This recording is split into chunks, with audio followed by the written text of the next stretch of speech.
Hello everyone, আমার নতুন একটা ভিডিওতে তোমাদের সবাইকে স্বাগতম। তো তোমরা সবাই কেমন আছো? আশা করছি অনেক ভালো আছো। তো আমিও খুবই ভালো আছি। তো দেখতেই পাচ্ছি সকালে উঠে পড়ে তোড়জোড় লেগে গেছি কাজকর্ম সারতে।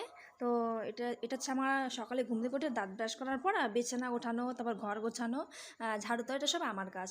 তো সেই কাজগুলো আমি করি। তো করার পর তারপর বাকি কাজে দেখা যাক কী করা যায়। তো আজকে একটা খুবই স্পেশাল দিন আমার জীবনে, খুবই স্পেশাল, যেটা আমার জীবনে খুবই স্পেশাল। তো সেটা হচ্ছে, তো আজকে আমি আমার সোনা গোপলুকে আজকে প্রতিষ্ঠান করবো আমার ঘরে। তো গাইস, আমি এই ভিডিওটা অনেক লেটে দিচ্ছি, কারণ আমার লেটে দেওয়ার কারণ আছে। তো আমি এই ভিডিওটা আগে এডিট করে গেছিলাম, কিন্তু যেহেতু আমার ফোনটা একটু কম দামি, তো সাপোর্ট করছিল না, সেরকমভাবে এডিট করতে পারছিলাম না। তো আজকে একটু ট্রাই করলাম, তো এতদিন পরে তো পাচ্ছি। তো আজকে সেই 23শে এপ্রিলের ভিডিও, করে রাখা এডিট করা ভিডিও। তো আজকে আজকে হচ্ছে তোমার হচ্ছে মে মাসের 8 তারিখ। তো এতদিন পরে আমাকে দিতে হচ্ছে। তো সেদিনকাই আমি গোপালকে এনেছিলাম। তো সেদিন প্রতিষ্ঠা করতাম 23 এপ্রিল। তো আজকেই তো ভিডিওটা ছাড়ছি তো এত লেটে। তো দেখো, কাজ সারার পর চলে গেছে আমি টিউশন আমি মিস দিবই না গাইস, কারণ টিউশন খুবই ইম্পর্টেন্ট। আর অনেক নোট টোট থাকে, আর এখানে তো স্যার আসেই নেই। তো বাড়ি এসে দেখি বন্ধন অলরেডি অনেক কাজ পুরো রেডি করে রেখেছি, ঘর মুছেছে, তারপরে বাসনপত্র মুছে দিয়েছে। আমি ওকে বলেছি যে ঘরটর মুছে রাখিস বাসনপত্র, তো আমি এসে নিয়ে, কারণ আমার লেট হবে যেহেতু টিউশন যাব। তো দেখো, তুলসীর কাজটা এসে নিয়ে আমি মুছে দিলাম। তো এই কাজটা আমাদের বাকি ছিল। তো সেই কাজ করার পর আমি স্নান করেছিলাম। তো স্নান টান করার পরে যে দেখো, আমি এই ড্রেসটা পরেছি, কিন্তু পরে শাড়ি পরবো পুজো করার সময়। তো তখনকাই আমি সেই শাড়িটা পরবো। তো এখন আমি যাবো হচ্ছে রান্নাঘরে, দেখি রান্নাঘরে কি কাজ করা যাক। তো অলরেডি আমি বৌদিকে কাজে লাগিয়ে দিয়েছি, আর বৌদিও কিন্তু আমার কাজে পুরো হেল্প করে দেয়। সত্যি, আমি বৌদিকে বলে রেখেছি, বৌদি তুমি রান্নাটা করে দিও। তো আমিও রান্না করতে পারতাম, কিন্তু আমি যেহেতু টিউশনে গিয়েছিলাম, একটু কাজ ছিল, তো সেই সব দিকে ছাড়ছিলাম। আর এইভাবে গোপালের ভোগ রান্না করা আমার বৌদি ভালো পারবে আমার থেকে। তো বৌদি আমাকে সব কাজেই হেল্প করে, যে আর অমনি বলেছি, কেউ না বলেনি। আর বন্ধন তো তোমরা জানো, আগে ব্লগে যে খুব হেল্প করে আমাকে। তো এই যে দেখো, যে নীলকণ্ঠ ফুল, সাদা নীলকণ্ঠ, এই যে আমাদের অ্যালোভেরা গাছ। তো এটা হচ্ছে আমার নীলকণ্ঠ ফুলের গাছ। তো এদিকে ফুলগুলো আমি তুলে নেব, তারপর আমি পুজোর জন্য যে জোগাড়পত্র করছিলাম। তারপর আমি ফুল তোলার জন্য রেডি হয়ে গেলাম, যে দেখো আমি গাছে ফুল দিচ্ছি। আর এই গাছগুলো না আমি বুনেছিলাম, আর এত সুন্দরভাবে হয়েছে আমি ভাবতেই পারিনি, অনেক চারা হয়েছিল আমাদের বাড়িতে। তো দেখো, আর গাছটা এতটাই বড় হয়ে গেছে, ঘরের সামনে না জানলা দিব কীভাবে সেটার কোনো উপায় নেই। তো যে দেখো, আমাদের আগের পুরনো তুলসী গাছের ওইখানে, তো যে ওইখানেও হয়েছে, ঝাঁটা দিয়ে দিয়েছিলাম কয়েকটা, কিন্তু তবুও দেখি অনেকটাই বেড়ে গেছে। তো নতুন করে আবার ঝাঁটা দিতে হবে। তো তারপর চলে এলাম আবার রান্নাঘরে। তো ফুল টুল রেডি করার পর, ধান দুব্বা করার পর, তো বৌদি বললো কি, আমাকে রুটিগুলো একটু আটাটা ছেঁকে দে, তারপর আমি তো একটু হেল্প, আমি তো বৌদিকে বলছি হ্যাঁ ঠিক আছে দাও, দিচ্ছি। তো হেল্পটা করে দিচ্ছিলাম বৌদিকে, যে আটা ছাঁকছিলাম।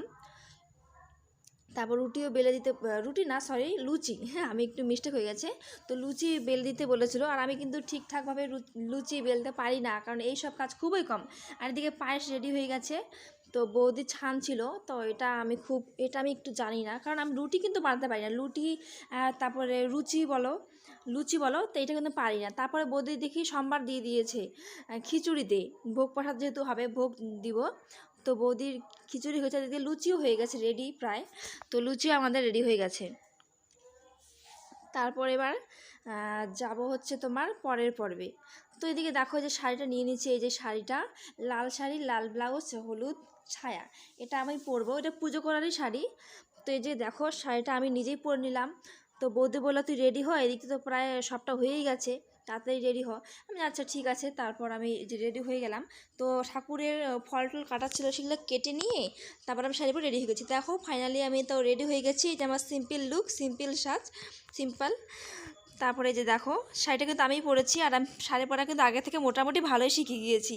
তো আগের মতো অতটা প্রবলেম হয় না। এই যে আমার ছোট্ট লাড্ডু গোপাল, আমার গোপলুই যে রেডি হয়ে গেছে। তো গোপলুকে এখন আমি স্নানটা করিয়ে দিব। স্নানের মধ্যে ঘি, তারপরে দুধ, তারপরে যে অগ্রু, এসব দিতে হয়। আমার মাসি বলেছিল যে গোপালকে স্নান করার সময় এইসব দিয়ে স্নান করাতে হয়। তো যাই হোক, প্রতিদিন তো দেওয়া যায় না, কিন্তু যখন কি একটু ভালো ভোগ টোগ দিবে, দেওয়ার সময় এসব কিছু দিতে হয়। তো দেখো, গোপালকে আমি স্নান করেছিলাম, ছোটো লাড্ডু গোপালকে। সত্যি এত ভালো ছিল, মনে হয় নিজের সন্তান। গোপাল তো আমার সন্তানই, তাই না? গোপালকে সন্তানের মতোই ভালোবাসতে হয়, যতটুকু জানা আর কি। তো আমি এই প্রথমবার তো মাসির কাছে শুনেছি, তার কাছে শিখে নিয়েছি, তো তাকে যেটুকু পারছি লালন পালন করছি আর কি। তারপর দেখো এই যে ফাইনালি আমার গোপলু রেডি, আর গোপলু কিন্তু ওই ক্যামেরার দিকে তাকাতেই চায় না। ও এতটা মানে কি বলবো, ক্যামেরা দিকে ভালোবাসে না, ক্যামেরা দিয়ে তাকাতে ছবিও খুব একটা তুলতে চায় না, যেটা আমি অনুভব করতে পারছি। জানি না তোমরা বুঝতে পারছো কি না। তো দেখো যে গোপলু সোনাকে ফাইনালি আমি বসিয়েছি। তো আপাতত ওর জন্য কোনো আমি এখনও খাট কিনিনি, কিন্তু ধীরে ধীরে খাট কিনবো। এত তো সব কেনা যায় না, তাই না বলো? তারপরে তারপরে কিনবো আমি। তো যাই হোক কিন্তু খুব চেষ্টায় আছি, তো 2-1-এর মধ্যে আমি কিনে ফেলবো। তারপরে দেখো এই যে পুজো করেছিলাম, ফুল টুল দিয়েছিলাম গোপলু সোনাকে, চারদিকে ভোগের থালাগুলো সাজিয়ে রেখেছিলাম। খুবই ভালো লাগছিল। ভাবতে পারিনি জীবনে এত একটা সুন্দর মুহূর্ত আমার জীবনে আসবে। সত্যি তার জন্য আমি ভগবানের কাছে শতকোটি প্রণাম জানাই, যার জীবনের এত ভালোবাসাও ছুতে পারবে না। তারপর দেখো যে আরতি করছিলাম, গোপালকে ধূপ ধুনা দিয়ে দিচ্ছিলাম, আর এভাবে নাকি দিতে হয়, যেহেতু আমাদের লাড্ডু গোপাল ছিল, লাড্ডু দিতে হয়। আর এইভাবেই সব ঠাকুরকে আরতি করতে হয়, যতটুকু শিখিয়েছিল আমার মাসি, তার কাছ থেকেই শিখেছিলাম। তো যে দেখো আমার বাড়ির আরও ভগবান আছে, জয়গৌর নিতাই আছে। তো দেখতেই পাচ্ছ এই যে ভগবানদেরকে আমি পুজোটা দিচ্ছিলাম। এবার আমি প্রদীপ দিয়ে আরতিটা করে নেব। আর পাশে এক বন্ধন বসেছিল, ওই ভিডিওটা করে দিচ্ছিল, তো পাশে বসেছিল। তো আমি নিজের সাধ্য মতো যতটুকু পেরেছি আমি গোপলুকে দিয়েছি। হয়তো গোপলু সন্তুষ্ট হচ্ছে, আমি চাই ভগবান এতটুকু সন্তুষ্ট হোক। তো জীবনে আরও বড় কিছু করতে পারলে, বড় কিছু হলে অবশ্যই আমি আরও বড় করেই করব। তো এটাই ছিল আমার জীবনের একটি বড় পাওয়া। তারপর শঙ্খ বাজিয়ে, উলুধ্বনি দিয়ে, ঘন্টি বাজিয়ে ঠাকুরকে বরণ করতে হয়, জাগ্রত করতে হয়। তারপর দেখো ফাইনালি আমার পুজো প্রায় কমপ্লিটই হয়ে গেছে। বারবার সেটা কালো দাগটা আসছে কারণ ভিডিওটা একটু। তারপর দেখো পুজো শেষ করার পর আমি এখন সবাইকে প্রসাদ দিয়ে দিচ্ছি, বাবা, আমার ভাস্তা ভাস্তি বন্ধন সবাই। তারপর ফিনিশিংয়ে চলে গেছি আমি পিসিজনের প্রসাদ দিতে। এখন তো আজকের ভিডিওটা এখানে শেষ।